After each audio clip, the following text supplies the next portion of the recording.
Hello everyone. Last video में हमने पढ़ा था किसी भी वृत्त की परिधि और उसका क्षेत्रफल ज्ञात करना। इस वीडियो के अंदर हम पढ़ेंगे प्रश्नावली 15.2। ठीक है, 15.2 जिसके अंदर हम वृत्त के त्रिज्यखंड का क्षेत्रफल, वृत्तखंड का क्षेत्रफल और उसके चाप की लंबाइयों को ज्ञात करना सीखेंगे। तो देखिए इसके अंदर जो तीन चीजें हम पढ़ेंगे, पहली है चाप की लंबाई ज्ञात करना, दूसरा है त्रिज्यखंड का क्षेत्रफल ज्ञात करना और तीसरा है वृत्तखंड का क्षेत्रफल ज्ञात करना। तो देखिए इन तीनों के सूत्र अलग अलग होते हैं। चाप की लंबाई का सूत्र होता है पाई आर थीटा बटा 180 डिग्री। ठीक है, इस सूत्र की सहायता से हम चाप की लंबाई ज्ञात कर सकते हैं यदि हमें त्रिज्या और थीटा का मान दिया हुआ हो। फिर त्रिज्यखंड का क्षेत्रफल पाई आर स्क्वायर थीटा बटा 360 डिग्री। इस सूत्र के द्वारा हम त्रिज्यखंड का क्षेत्रफल ज्ञात कर सकते हैं यदि हमें त्रिज्या और थीटा का मान दिया हुआ हो। फिर वृत्तखंड का क्षेत्रफल, तो वृत्तखंड का देखो अलग से कोई सूत्र नहीं होता है।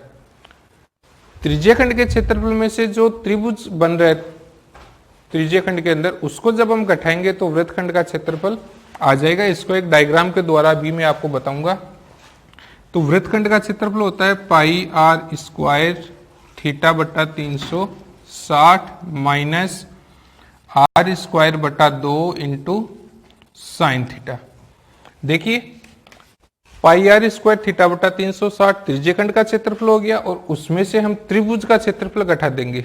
ठीक है, कैसे देखिए, जैसे मान लो कोई भी एक वृत्त है, ठीक है, उसके अंदर कोई भी एक त्रिज्यखंड बन रहा है और हमें वृत्तखंड का क्षेत्रफल ज्ञात करना है। तो त्रिज्यखंड तो कंप्लीट हो गया, ही इसका क्षेत्रफल हमने यहां ज्ञात कर लिया। और ये जो यहां से लेकर यहां तक की दूरी है ए बी, जो ए बी दूरी है ये होगी चाप की लंबाई जो हमने ऊपर वाले सूत्र में लिखा है। इसके बाद वृत्तखंड, तो वृत्तखंड कौन सा हो जाएगा, ये वाला भाग बताया था मैंने आपको लास्ट वीडियो में। तो इसका क्षेत्रफल निकालने के लिए पूरे त्रिज्यखंड के सूत्र में से हमें केवल इस त्रिभुज का क्षेत्रफल घटाना है, वो आ जाएगा वृत्तखंड का क्षेत्रफल। आइए अब हम कुछ उदाहरण करके इनको समझने का प्रयास करेंगे। तो देखिए कोई भी हमने एक उदाहरण ले लिया, जैसे मान लो आपकी 15.2 एक्सरसाइज है, उसका एक उदाहरण लेते हैं हम।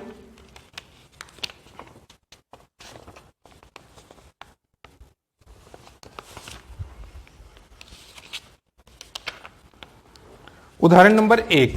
ठीक है, उदाहरण नंबर 1 है, एक वृत्त के चाप की लंबाई 4 सेमी और त्रिज्या 6 सेमी है। दिया हुआ है वृत्त के चाप की लंबाई 4 सेमी और त्रिज्या 6 सेमी है। तो जो दिया हुआ है पहले वो लिखेंगे। एग्जाम्पल नंबर 1, पेज नंबर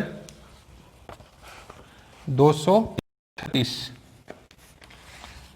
दिया हुआ है चाप की लंबाई,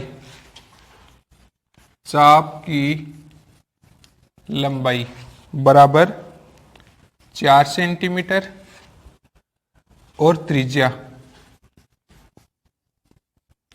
r बराबर 6 सेंटीमीटर।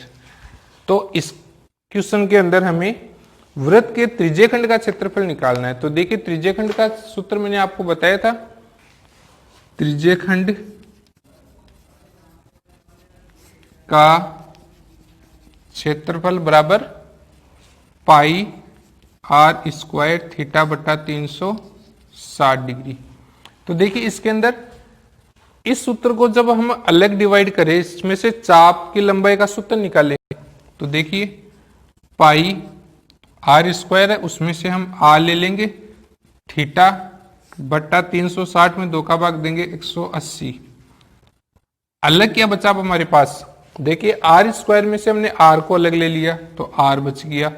इधर 360 में से हमने 180 लिया तो क्या बच गया 2। तो त्रिज्यीय खंड के क्षेत्रफल में से जब हम चाप की लंबाई को अलग कटाएंगे तो हमारे पास अलग क्या बचेगा, r/2 का मान। अब देखिए इस सूत्र के अंदर जब मान रखते हैं हम, तो पाई का मान एक बार हम पाई ही रख रहे हैं, ठीक है। r का मान कितना दिया हुआ हमें 6, या फिर इस पूरे का मान हम रख सकते हैं यहां पर, ठीक है। चाप की लंबाई का मान जब हम यहां रखेंगे तो चाप की लंबाई, सूत्र चाप की लंबाई का है और मान कितना है इसका 4 सेमी, तो यहां रख लेंगे 4 इंटू आर का मान कितना दिया हुआ है हमें 6, तो 6/2, ठीक है। अब इसके बाद 4 को 6 से गुना करेंगे तो हो जाएगा 24/2 बराबर 12 सेंटीमीटर। सेंटीमीटर में दिया हुआ है तो सेंटीमीटर स्क्वायर, तो त्रिज्यीय खंड का क्षेत्रफल कितना हो जाएगा 12 सेंटीमीटर स्क्वायर। अब इसके बाद हम अगला एग्जाम्पल करेंगे।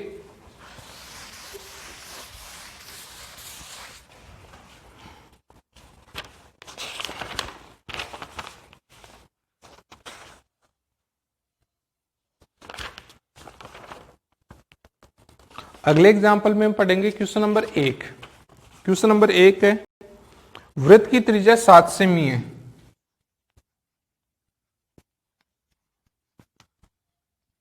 त्रिज्या बराबर 7 सेंटीमीटर और कोण बराबर, कोण को हम क्या लिख सकते हैं, थीटा बराबर 60 डिग्री, ठीक है। त्रिज्या का मान और थीटा का मान आपको दिया हुआ है और चाप की लंबाई आपको ज्ञात करनी है। तो चाप की लंबाई का सूत्र मैंने आपको बताया था पाई आर थीटा बटा 180। तो यहां चाप की लंबाई बराबर पाई आर थीटा बटा 180 डिग्री। पाई का मान हो जाएगा 22/7 इंटू आर 7 सेमी, थीटा का मान 60 डिग्री बट्टा 180, ठीक है। यहां देखिए 7 से 7 कैंसिल हो जाएगा, 0 से 0 कैंसिल हो जाएगा, 6 भाग 18 में 3 बार और बचेगा क्या हमारे पास 22/3। जब 22 में हम 3 का भाग देंगे तो कितना आ जाएगा 7 21, 1 शेषफल बचेगा, फिर 3 3 9, 1 3 3 9, तो आ जाएगा 7.33 सेंटीमीटर